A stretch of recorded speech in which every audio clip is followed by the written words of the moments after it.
आइए देखिए सत्य से भरपूर बेबाक आज मीडिया ग्रुप से मैं मोहम्मद शाहरुख लाया हूं आपके लिए आज के समाचार।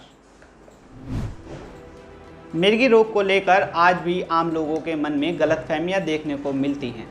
लोग इसे बीमारी मानने के बजाय ऊपरी असर का नाम देते हुए टोने टोटकों और भोपों के जाल में उलझ जाते हैं।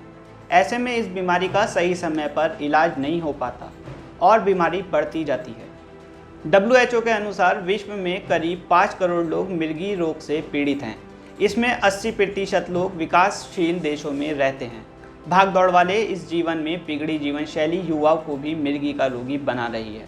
काम का तनाव, देर रात तक सोना और तनाव से बचने के लिए शराब व धूम्रपान का सेवन करना इस बीमारी के कारणों में शामिल है। समय पर इलाज न होने पर यह घातक रूप ले सकती है। आज हमारे आज मीडिया ग्रुप के विशेष प्रतिनिधि परवेज हाशमी ऐसे गंभीर रोग को लेकर बात कर रहे हैं मुरादाबाद के senior neuro physician doctor Anand Singh के साथ, जो हमें बता रहे हैं इस रोग के बारे में।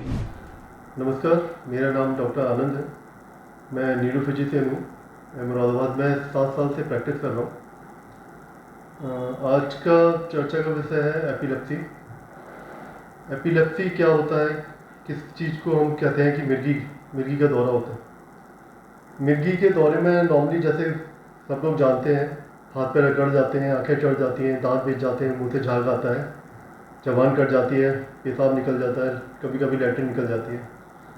तो जब इस तरह का एपिसोड होता है तो हम उसे केवल एक दौरा कहते हैं, उसे हम मिर्गी नहीं कहते। इसी तरह के दौरे अगर 1 से ज़्यादा बार या 2 बार हो जाए या 2 से ज़्यादा बार हो जाए तब हम उसे मिर्गी कहना स्टार्ट करते हैं।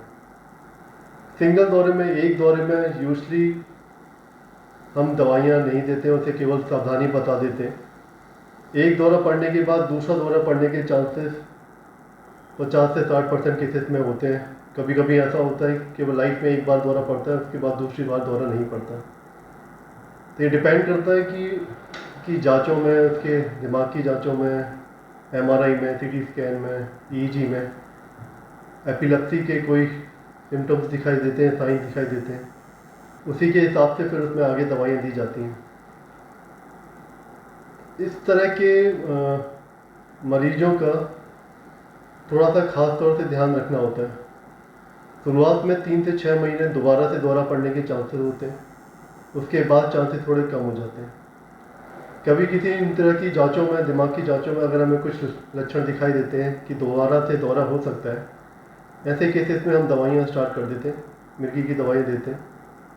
और यूजली 3 से 5 साल का इसमें कोर्स होता है। 3 साल तक अगर कोई दौरा नहीं पड़ता है तो फिर धीरे धीरे करके दवाइयाँ 2 से 3 महीने के अंतराल पर दवाइयाँ धीरे धीरे बंद कर दी जाती हैं।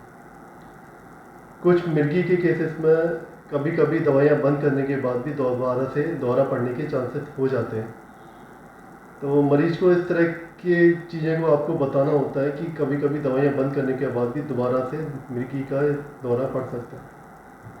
ऐसे केसेस में भी दोबारा से दवाइयाँ स्टार्ट करनी पड़ती हैं और दोबारा से फिर वही कोर्स दिया जाता है।